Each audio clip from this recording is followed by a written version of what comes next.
Hi guys, Mario here. So, what a wonderful weekend. I went up to Santa Rosa, California with the Leadership Institute to conduct a community organizing class.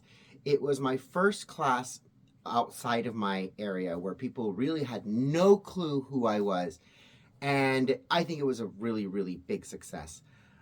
I go and I present in a very different way. You guys who follow me know that I go out there in my heels and my braids, and I'm very just myself. And it's basically taking this personality and taking the volume up to 11.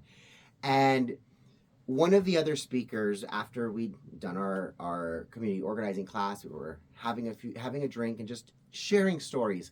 One of the other speakers, she confided and told me, hey, I feel I've seen you now twice and the process hurts me. And I said, what do you mean? And she goes, well, the first time I saw you in San Gabriel and then the second time here, I saw the looks people gave you. I saw the judgment in their eyes. I saw the actions in their body movements where they chose to walk around the long way so that they didn't have to interact with you because their prejudices were saying, I don't like this guy. They have no idea who I am, and there I am in a blazer and heels.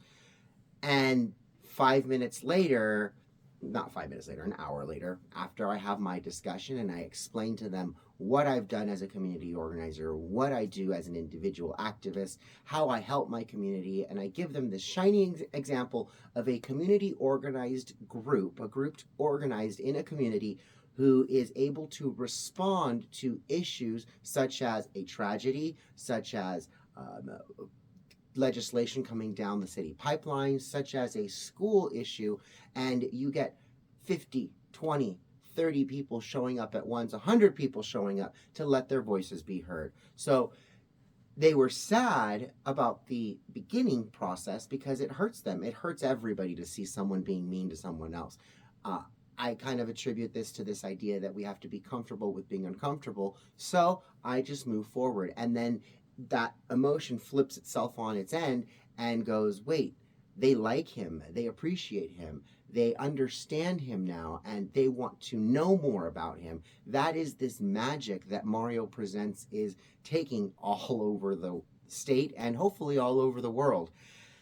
I'm excited to be speaking tomorrow at the Reagan Library with a bunch of parents. I'm going to be speaking with the California Policy Center, and the hopes is to remind our future elected officials about the issues that Californians find extremely important.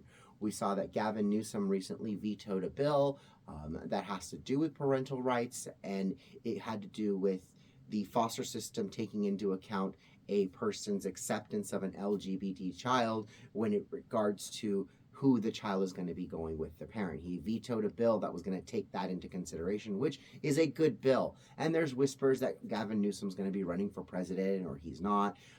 The way I look at it is I had that exact same issue happen in my community. Maybe not the exact topic, but the exact same issue. I had a councilman who was always the contrarian, always voting no when everyone voted yes, and always voting yes when everyone else voted no. Well, when it came to our ordinance, we chose to put it on the table, and they chose to vote in favor with everybody else. They were no longer a contrarian. And we found that very interesting. Same as Gavin Newsom's veto of this bill. Then we sat back and watched time unfold, and this individual chose to go to higher office, the assembly from city council, and they ended up winning. And the one thing that we couldn't do was say, hey, this person doesn't value medical freedom because they voted against our ordinance. They didn't vote against our ordinance. Regardless of how they felt they voted in favor of our ordinance, and we could no longer use that tool in our toolbox and say, that person doesn't value medical freedom. Gavin Newsom is doing the exact same thing. These people are politicians. Everything they do is for a purpose, is for a reason. So when he votes to veto or chooses to veto something that you would expect him and his party to be in favor of, we can pretty much guarantee that that is a ploy for some other bigger reason. They don't want us to use that against them. So keep that in mind. Do not let up. I will see all of you guys on Tuesday if you can make it out to Simi Valley to Rancho Madera Park. We're going to be out there. We're going to be giving speeches. There's going to be food trucks. If you don't want to buy from the food truck, bring a sack lunch, bring your family. We are going to try to make as much noise as possible so that the media pays attention and says, hey, look, these California parents have something to say, and you better darn well listen. All right, you guys, I love you guys all, and I'll talk to you guys soon. Mwah! Bye, guys.